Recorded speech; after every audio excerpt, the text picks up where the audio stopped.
കർത്താവിൻ്റെ നാമം മഹത്വപ്പെടട്ടെ. ഫെയ്ത്ത് വോയിസിലേക്ക് എല്ലാവരെയും ഞങ്ങൾ സ്വാഗതം ചെയ്യുന്നു. എഫെസോസുകാർക്കെതിരെ ലേഖനം 5-ാം അധ്യായം 1-ാം തിരുവചനം ഇങ്ങനെ വ്യക്തമാക്കുന്നു: വത്സല മക്കളെ പോലെ നിങ്ങൾ ദൈവത്തെ അനുകരിക്കുന്നവരാകുവിൻ. ക്രിസ്തുവിൽ ഏറ്റവും പ്രിയപ്പെട്ടവരെ, കർത്താവിൻ്റെ മക്കളെപ്പോലെ ജീവിക്കണമെങ്കിൽ ദൈവത്തിൻ്റെ പാത നാം പിൻചെല്ലണം. ദൈവത്തെ അനുകരിക്കുന്നവരാകണം. ദൈവകൽപ്പനകൾ പാലിക്കുന്നവരാകണം. സ്നേഹമുള്ളവരെ, പലപ്പോഴും നാം പറയാറുണ്ട്, എനിക്ക് നന്മയുടെ വഴിയെ സഞ്ചരിക്കുവാൻ സാധിക്കുന്നില്ല, ഞാൻ പല തെറ്റുകളിലും അകപ്പെട്ടു പോകുന്നു, ഞാൻ എൻ്റെ ജീവിതത്തിൽ ഒരു പരാജയമാണ് എന്ന്. എന്നാൽ സ്വർഗത്തിലെ ദൈവം നിന്നെക്കുറിച്ച് അങ്ങനെയല്ല പറയുന്നത്. നീ എൻ്റെ വത്സല മകനാണ്, മകളാണ് എന്നാണ്. നീ ഒരു പരാജിതനല്ല, നീ നിനക്ക് വിജയം നൽകുന്ന സ്വർഗസ്ഥനായ അപ്പൻ്റെ കുഞ്ഞാണ് എന്നാണ്. അതുകൊണ്ടാണ് അപ്പോസ്തലനായ പൗലോസ് പറയുന്നത്, അവിടുത്തെ മഹത്വത്തിൻ്റെ സമ്പന്നതയ്ക്ക് യോജിച്ച വിധം അവിടുന്ന് തൻ്റെ ആത്മാവിലൂടെ നിങ്ങളുടെ ആന്തരിക മനുഷ്യനെ ശക്തിപ്പെടുത്തണമെന്നും ക്രിസ്തു നിങ്ങളുടെ ഹൃദയങ്ങളിൽ വസിക്കണമെന്നും ഞാൻ പ്രാർത്ഥിക്കുന്നു. സ്നേഹമുള്ളവരെ, നമ്മുടെ ആന്തരിക മനുഷ്യൻ ശക്തിപ്പെടുമ്പോൾ നമ്മിൽ പ്രവർത്തിക്കുന്ന ദൈവത്തിൻ്റെ ശക്തിയാൽ നാം ചോദിക്കുന്നതിലും ആഗ്രഹിക്കുന്നതിലും വളരെ കൂടുതൽ ചെയ്തു തരുവാൻ സാധിക്കും. നമുക്ക് നന്മയുടെ വഴിയെ സഞ്ചരിക്കുവാൻ സാധിക്കും. പല തെറ്റുകളെയും പാപത്തെയും മാറ്റി നിർത്തുവാൻ സാധിക്കും. പരാജയപ്പെടുന്ന സ്ഥലത്ത് വിജയം ആഘോഷിക്കുവാൻ സാധിക്കും.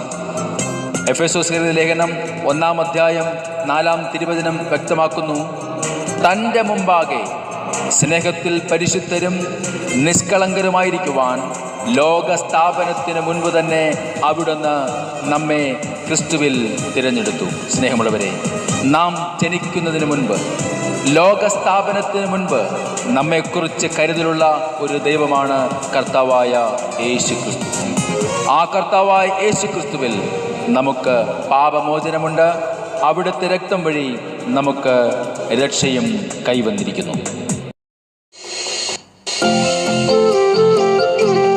ഇന്ന് കർത്താവായ യേശുവിൻ്റെ തിരുസന്നിധിയിൽ നമ്മെ തന്നെ കൊടുത്തുകൊണ്ട്, നമ്മെ പൂർണ്ണമായും സമർപ്പിച്ചുകൊണ്ട് നമുക്ക് പറയാം: കർത്താവേ, ഞാൻ അങ്ങയെ സ്നേഹിക്കുന്നു. ഞാൻ അങ്ങേക്ക് നന്ദി പറയുന്നു. കർത്താവേ, അങ്ങ് എൻ്റെ ഉയിരാണ്, എൻ്റെ ഹൃദയമാണ്. കർത്താവേ, ഞാൻ അങ്ങയോടുള്ള സ്നേഹം ഏറ്റുപറയുന്നു. ഓ എൻ്റെ യേശുവേ, എൻ്റെ ചങ്കാണേ, എൻ്റെ ഉയിരാണേ, എൻ്റെ അഴകാണേ, അമൃതാണേ യേശു. ആമേൻ, ഹല്ലേലൂയ. എൻ്റെ ചങ്കാണേ, എൻ്റെ ഉയിരാണേ, എൻ്റെ അഴകാണേ, അമൃതാണേ യേശു. ആമേൻ, ആമേൻ. രാവിലും പകലിലും നീ മാത്രമേ, ഉയിരിലും ഉണർവിലും നീ മാത്രമേ. യേശുവേ, രാവിലും പകലിലും നീ മാത്രമേ,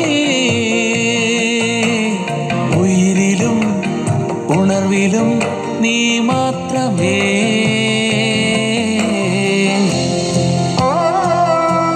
കർത്താവേ, അങ്ങനെ സ്നേഹിച്ചതുപോലെ ഞാനും സ്നേഹിക്കുവാൻ അവിടുന്ന് ഇന്നെനിക്ക് കൃപ നൽകണം. എൻ്റെ ഈശോയെ, എന്നും അങ്ങയോടുകൂടെ ആയിരിക്കുവാൻ എന്നെ സഹായിക്കണം. കർത്താവേ, ഇന്ന് അവിടത്തോട് പ്രാർത്ഥിക്കുന്ന സകല മക്കളോടും അവിടുന്ന് കരുണയായിരിക്കണം. അവിടുന്ന് ഞങ്ങളെ അനുഗ്രഹിക്കണം. ഞങ്ങളുടെ ഹൃദയങ്ങൾ അവിടുന്ന് കാണണം. ഓ എൻ്റെ യേശുവേ, ഞാൻ അങ്ങയെ സ്നേഹിക്കും. കർത്താവേ, അങ്ങേക്ക് നന്ദി പറയുന്നു. ഒരു തരി പോലും കുറയില്ല നിന്നോടുള്ള സ്നേഹം. ആമേൻ. എന്നുയിരേക്കാളരുകിൽ നീ എന്നുമെന്നും വേണം. എൻ്റെ യേശുവേ,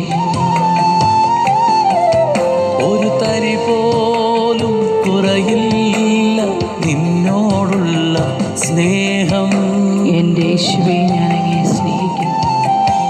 എന്നുയിരേക്ക അരുകിൽ നീ എന്നുമെന്നും വേണം. എൻ്റെ ചങ്കാണേ ഓ യേശുവേ, എൻ്റെ ഉയിരാണേ, എൻ്റെ കർത്താവേ, എൻ്റെ അഴകാണേ, അമൃതാണേ യേശു. എൻ്റെ യേശുവേ, ഞാൻ അങ്ങയെ സ്നേഹിക്കുന്നു. കർത്താവേ, ഇന്ന് അങ്ങയുടെ സന്നിധിയിൽ പ്രാർത്ഥിക്കുന്ന ഓരോ മക്കളെയും അവിടെ നിന്ന് കാണണമേ. ഞങ്ങളുടെ ആവശ്യങ്ങൾ, പ്രാർത്ഥനകൾ അങ്ങയുടെ തിരുസന്നിധിയിൽ സമർപ്പിക്കുന്നു. ഞങ്ങളുടെ ഹൃദയവേദനകൾ അറിയുന്ന കർത്താവേ, അങ്ങേക്ക് ഞങ്ങൾ നന്ദി പറയുന്നു. ഓ യേശുവേ, ഞാൻ അങ്ങയെ സ്നേഹിക്കുന്നു. ഞാൻ അങ്ങേക്ക് നന്ദി പറയുന്നു. പോലും അടയാതെ എന്നെ നോക്കിയിടുന്ന യേശു അപ്പയാണ് എപ്പോഴും എൻ പ്രിയ തോഴനായി. യേശുവേ, സ്തോത്രം. ഒരു ഇമ പോലും അടയാതെ എന്നെ നോക്കിയിടുന്ന എൻ്റെ അപ്പനായ യേശുവേ, യേശു അപ്പയാണ് എപ്പോഴും എൻ പ്രിയ തോഴനായി. എൻ്റെ ചങ്കായ യേശുവേ, എൻ്റെ ചങ്കാണേ, എൻ്റെ ഉയിരാണേ, ഓ എൻ്റെ യേശുവേ, എൻ്റെ അഴകാണേ, അമൃതാണേ യേശു. യേശുവേ, അങ്ങേക്കും മഹത്വം കർത്താവേ.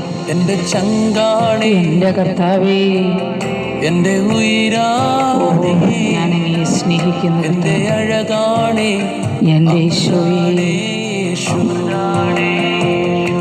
ഇന്ന് പ്രഭാതത്തിൽ കർത്താവിൻ്റെ സന്നിധിയിൽ നാം സമർപ്പിക്കുന്ന നമ്മുടെ പ്രാർത്ഥനകളിൽ കർത്താവിൻ്റെ സാന്നിധ്യം കടന്നു വരികയും നാം അനുഗ്രഹിക്കപ്പെടുകയും ചെയ്യട്ടെ എന്ന് കർത്താവായ യേശുക്രിസ്തുവിൻ്റെ നാമത്തിൽ ഞങ്ങൾ പ്രാർത്ഥിക്കുന്നു.